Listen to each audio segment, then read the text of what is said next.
ಈಗ ಮಾನ್ಯ ಚಾಮರಾಜನಗರದ ಲೋಕಸಭಾ ಸದಸ್ಯರಾದಂಥ ಶ್ರೀಯುತ ವಿ ಶ್ರೀನಿವಾಸ್ ಪ್ರಸಾದ್ ಸಾಹೇಬ್ರವರ ಅಂತ್ಯಕ್ರಿಯೆ ಅದು ಯಾವ ಥರ ಮಾಡಬೇಕು ಅಂತ ಇವತ್ತೆಲ್ಲ ಮನೆಯಲ್ಲೆಲ್ಲ ಕೂತಿ ಒಂದು ತೀರ್ಮಾನಕ್ಕೆ ಬಂದಿದ್ದೀವಿ ನಾವು. ಸುಮಾರು ಒಂದು 11-11:30 ಅಷ್ಟೊತ್ತಿಗೆ ನಮ್ಮ ಅಶೋಕ್ಪುರಂನ ಎನ್ ಟಿ ಎಮ್ ಸ್ಕೂಲಲ್ಲಿ ಅವ್ರಿಗೆ ಪಬ್ಲಿಕ್ಗೆ ಒಂದು ಜನರಲ್ ಪಬ್ಲಿಕ್ಗೆ ಅವಕಾಶ ಮಾಡಿಕೊಡ್ತಾ ಇದ್ದೀವಿ ನಾವು. ತದನಂತರ ಅವರ ಒಂದು ಟ್ರಸ್ಟ್ ಇರೋದಂತಕ್ಕಂಥದ್ದು ಈ ನಮ್ಮ ಸಿಲ್ಕ್ ಬೋರ್ಡ್ ಫ್ಯಾಕ್ಟ್ರಿ ಎದುರುಗಡೆ ಸಿಲ್ಕ್ ಫ್ಯಾಕ್ಟ್ರಿ ಎದುರುಗಡೆ ಇರ್ತಕ್ಕಂಥ ಜಾಗದಲ್ಲಿ ಅವ್ರದ್ದೇ ಆದಂಥ ಒಂದು ಟ್ರಸ್ಟ್ ಇದೆ.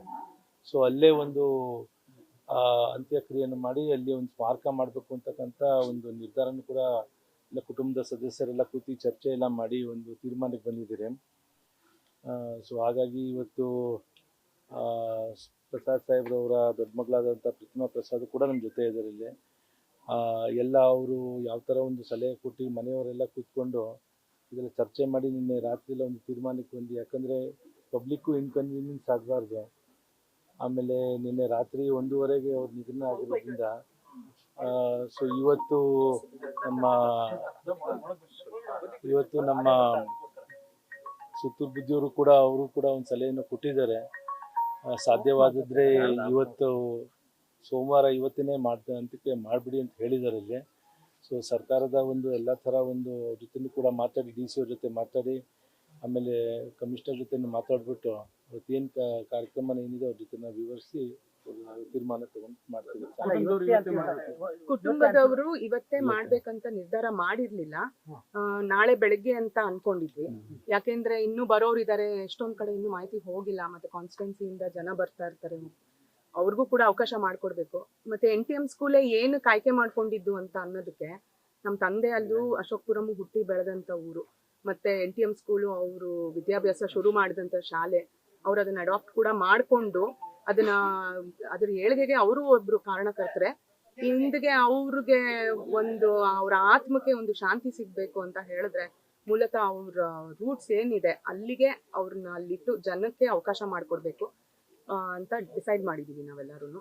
ಮತ್ತೆ ಅಂಬೇಡ್ಕರ್ ಟ್ರಸ್ಟ್ ಅಂತ ಹೇಳಿ ನಾವು ನಿರ್ಧಾರ ಮಾಡಿದ್ವಿ. ಅವರು ಎಲ್ಲ ರಾಜಕೀಯ ನಿವೃತ್ತಿ ತಗೊಂಡ್ಮೇಲೆ ಬಂದು ಅದನ್ನ ಮುಂದುವರಿಸ್ಕೊಂಡು ಅದರಲ್ಲೇ ನಾನು ಅಭಿವೃದ್ಧಿ ಮಾಡಬೇಕು, ಹೆಚ್ಚಿನ ಇದರಲ್ಲಿ ನಾನು ಪಾಲ್ಗೊಳ್ಬೇಕು, ಪುಸ್ತಕ ಬರಿಬೇಕು, ಗ್ರಂಥಾಲಯ ನಿರ್ಮಾಣ ಮಾಡ್ಬೇಕಲ್ಲಿ ಅಂತ ಏನೋ ತುಂಬಾ ಕನಸುಗಳನ್ನ ಹೊತ್ತಿದ್ರು. ಏನೋ ವಿಧಿನೇ ಬೇರೆ ಆಟ ಆಡ್ತು ಅವ್ರ ಜೊತೆ. ಇವತ್ತು ಹಿಂದಿಗೆ ಅದೇನು ಅವರು ನಡ್ಸಕ್ ಆಗಿಲ್ಲ ಅಂತ ಅನ್ಕೊಂಡಿದ್ರು, ಅದನ್ನ ನಾನು ಮುಂದುವರ್ಸ್ಕೊಂಡು ಹೋಗ್ತೀನಿ ಅಂತ ನಿಮ್ಗೆಲ್ಲ ಹೇಳ್ತೀನಿ. ಮತ್ತೆ ಅವ್ರದ್ದು ಅಂತಿಮ ಕ್ರಿಯೆ ಸಕಲ ಸರ್ಕಾರ ಗೌರವಗಳೊಂದಿಗೆ ನಡೆಯೋದಕ್ಕೆ ಅದು ಸನ್ಸೆಟ್ ಮುಂಚೆ ಅಂತ ಹೇಳಿದ್ರು. ಅದಕ್ಕೆ ನಾನು ಬುದ್ಧಿಯವ್ರ ಹತ್ರ ಮಾತಾಡಿದ್ದೀನಿ ಹೇಳ್ಬಿಟ್ಟು, ಆದ್ರೆ ಇವತ್ತೇ ಸಾಯಂಕಾಲ ಅಂತ ಹೇಳಿ ನಿರ್ಧಾರ ಮಾಡ್ತಾ ಇದ್ವಿ. ಇಲ್ಲ ಅಂದ್ರೆ ನಾಳೆ ಬೆಳಗ್ಗೆ. ಸ್ವಲ್ಪ ಕನ್ಫ್ಯೂಸ್ ಆಗ್ಬಿಡುತ್ತೆ ಮೇಡಮ್ ಜನಕ್ಕೆ.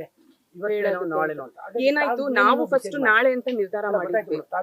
ಈಗ ಕರೆದು ಹೇಳಿದ್ರಲ್ಲ ಬುದ್ಧಿಯವರು, ನನ್ಗೆ ಒಳಗ್ ಹೋಗಿ ಮಾತಾಡ್ಕೊಂಡ್ ಬರೋದು ಒಳಗಡೆ ಮುಗಿಸ್ಕೊಂಡೇ ಬನ್ನಿ. ಅದಕ್ಕೆ ನನ್ನ ಇಮಿಡಿಯೇಟ್ ಕರೆದ್ರಲ್ಲ, ಅದೊಂದು ನಮ್ಗೆ ಒಳಗಡೆ ಮುಗಿಸ್ಕೊಂಡೇ ಬಂದ್ರೆ, ಯಾಕಂದ್ರೆ ಅಭಿಮಾನಿಗಳಿಗೆ ಇಲ್ಲ ಇವತ್ತು ನೋಡೋಣ ನಾಳೆ ನೋಡೋಣ ಇಲ್ಲ ಇಲ್ಲ ಅದೇನೆ, ದಯವಿಟ್ಟು ಒಳಗಡೆ ಮುಗಿಸಿ ಬಂದು ನಮ್ಗೊಂದು ಎಕ್ಸ್ಪ್ಲೈನ್ ಮಾಡಿದ್ರೆ ಅನುಕೂಲ.